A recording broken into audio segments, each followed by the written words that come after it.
this episode of SIME Perspectives, I meet Stephanie Darvill. We talk about how adapting to technology is reshaping the future of work and why soft skills like problem solving, leadership, and community building will define the next generation of talent. Stephanie, tell me about what's happening in the world of talent right now, because a lot's changing in the world, but there's a lot happening in what we need from talent. Yeah.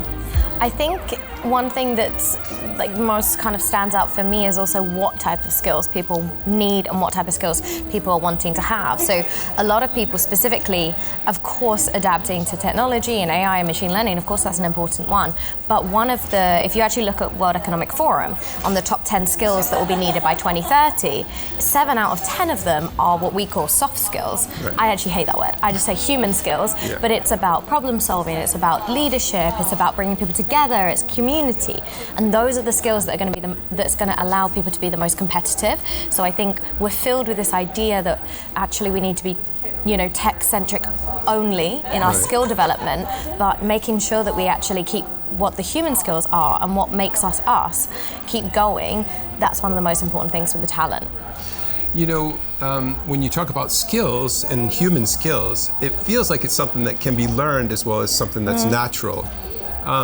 Is it something that we learn, or is it just that we find specific people? I think it's a bit of both. I think there are some people that are more natural at it, but I do believe that's probably just from their upbringing. They've been in situations when, since they were younger, where they've kind of had to be a bit more charismatic, a bit more chatty, but it's definitely not something that you can't pick up. So, it's often like a lot of people think you have to be very extroverted to be good at networking. That's not true at all. You can be an excellent networker and be an introvert. It's just about finding ways that work best for you, and maybe you want to connect with people on a deeper level straight away rather than the small talk, and maybe you want to connect with 2 people instead of 10. So it's very much about like finding what works best for you. And where we are right now, actually, this is Women in Tech Sweden in Stockholm, and we are 3,000 people, predominantly women, but I mean ultimately any gender is welcome, as long as you agree and want to lift up women in tech. You are more than welcome to join the event. So I think role models is another key part of talent and inspiring others.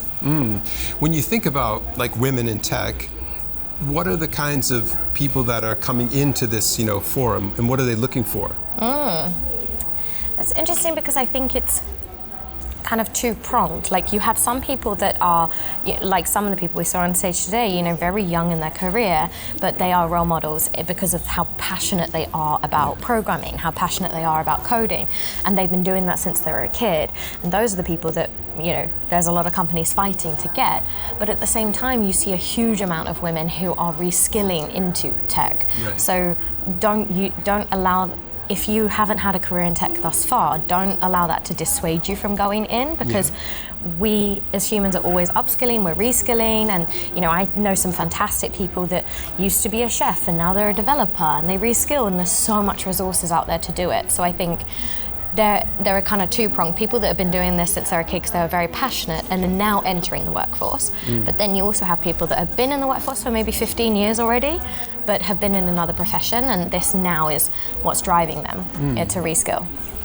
One of the things with this SIME Perspectives is we're trying to find like the driving force behind the people that we're speaking to. So why are you doing what you're doing? What is it that's driving you?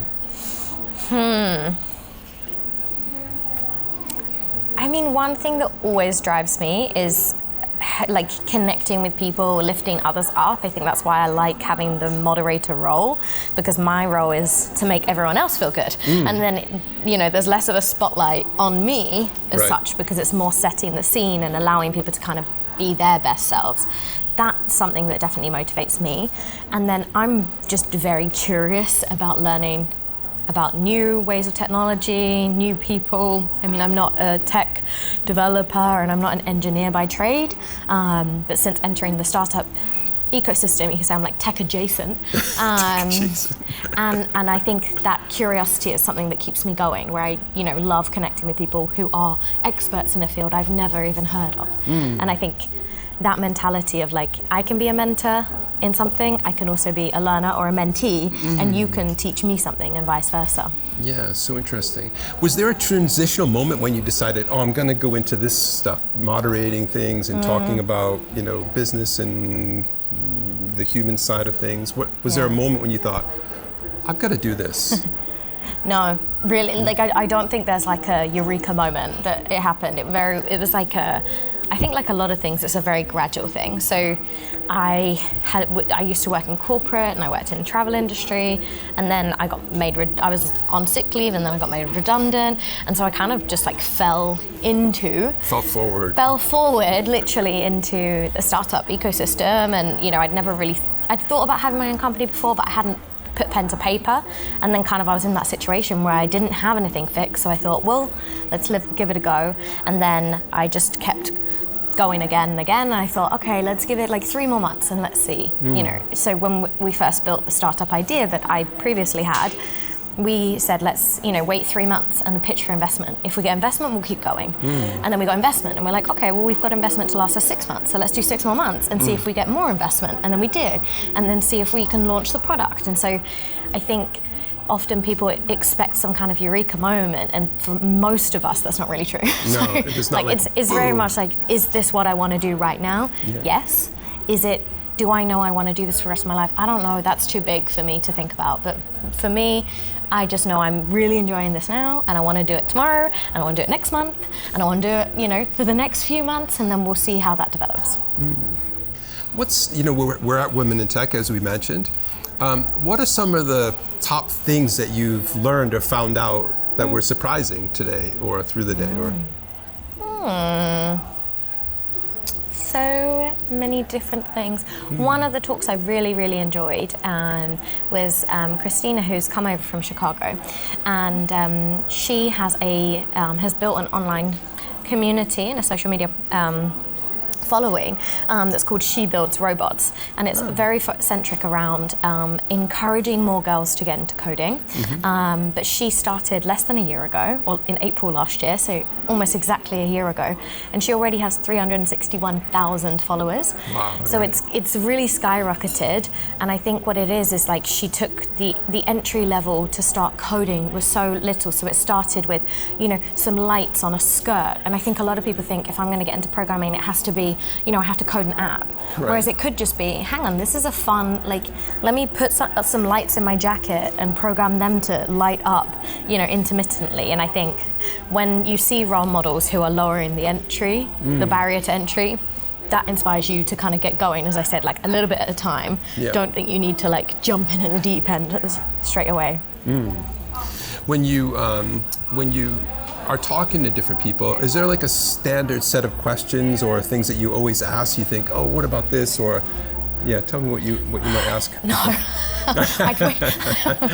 wish I said I had this exact formula. But honestly, I think on the spot a lot of the time, and very much in the context of what it is. I think I don't like asking the same questions to the same people.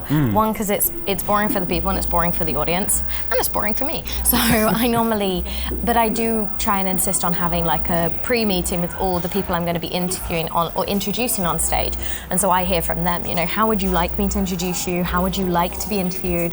What type of questions work best? So I think if you know and understand how people like to be interviewed, they're naturally going to feel at ease on stage with you. And so I think for me, it's more about changing my approach depending on who is there, and you can sense someone's energy. If they're feeling a bit more nervous, then you might throw in a few more compliments in the intro. If they look super confident already, you can just dive in with the tough questions. But I think being prepared to adapt according to who you're interviewing is the best approach. What question do you wish that I would ask you right now? I don't know. It's been a long day. I can't think. My brain has left the building. What question?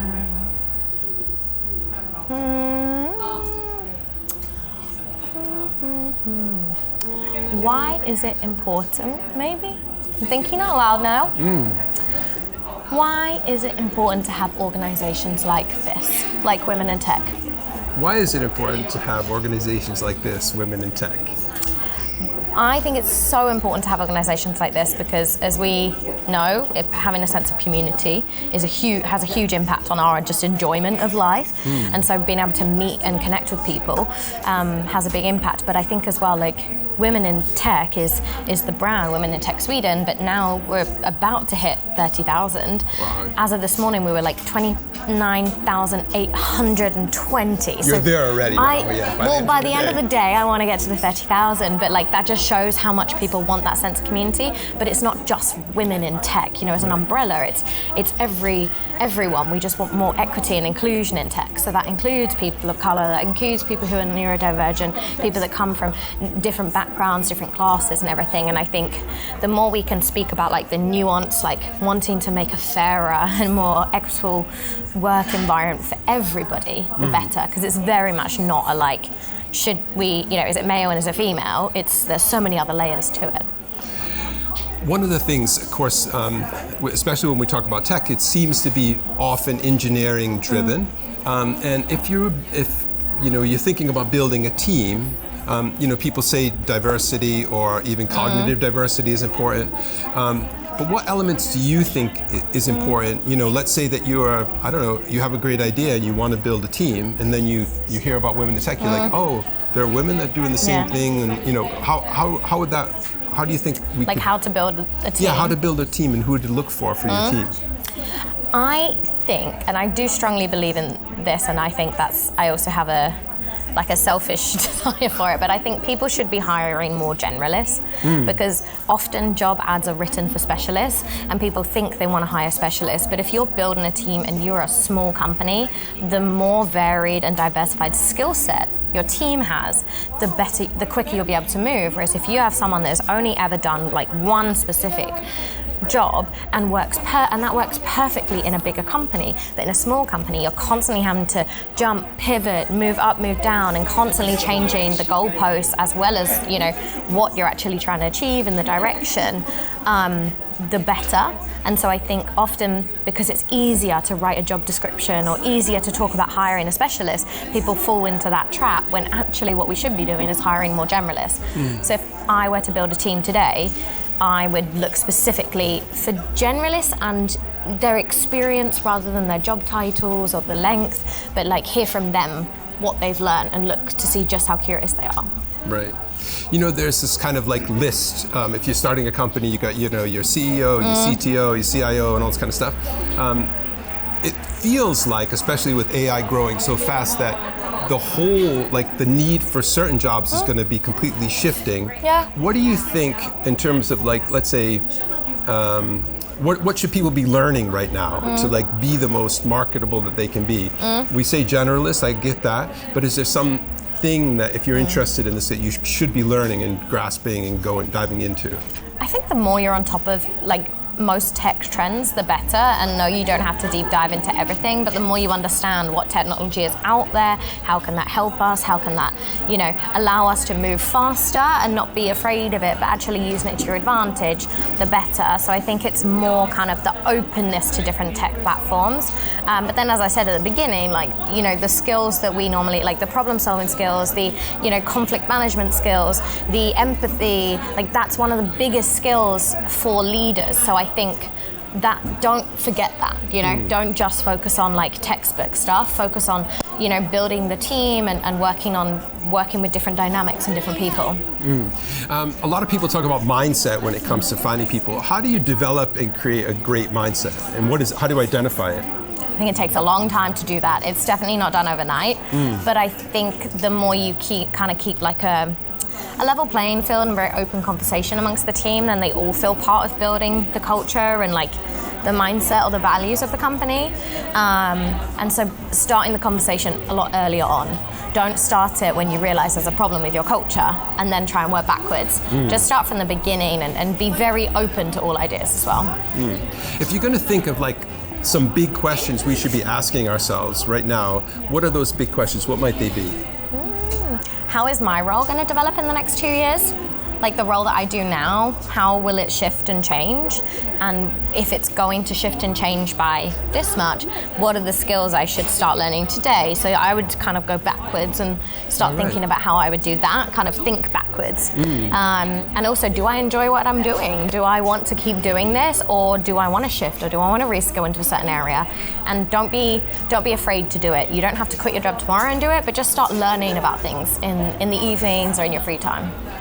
If you were like, maybe this could be even the last question, if you were out there on the other side of this and you were curious about tech, about innovation, maybe you were a woman, maybe you weren't, but you were just really interested in this, what kind of like inspiration and advice would you give to somebody who was just like looking at this thinking, well, it's like something completely impossible for me?